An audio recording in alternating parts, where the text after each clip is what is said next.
In this video, we're going to talk about how to navigate and use the Sora app.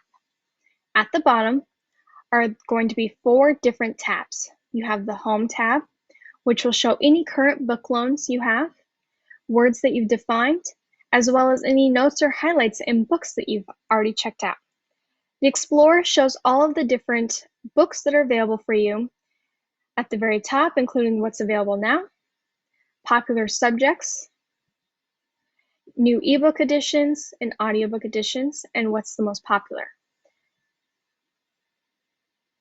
The shelf is going to be where you're going to find any books that you have checked out. If you put a hold on them, if you have any lists of books that you want to read, and then the history of what you've read as well.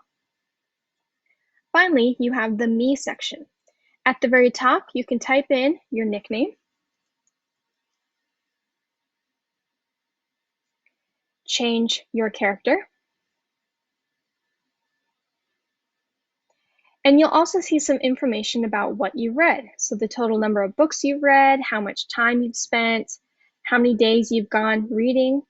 You also can earn badges. So the first time you sign in, you'll get a blast off badge.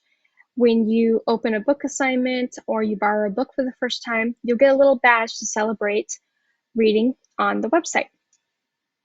Over here are the 3 dots. These could be called the sandwich, the 3 lines, but it has a bunch of different settings to change. This is where you can go back and forth between the Wallach School District page and the NCW page, or if you need to add an additional library. Under General Settings, you can change your language. So if you want the whole website to be in Spanish or German or English, it can be found there.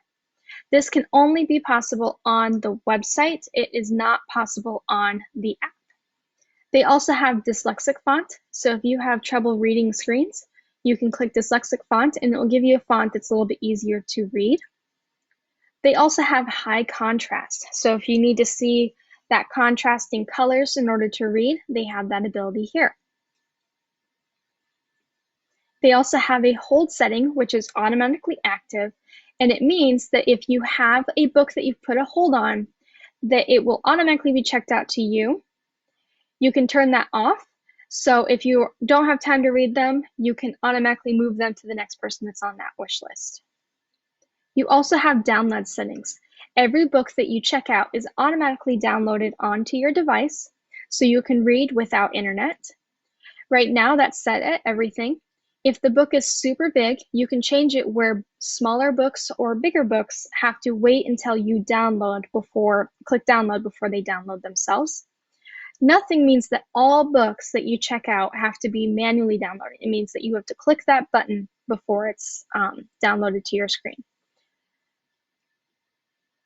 Finally, you have the sign out.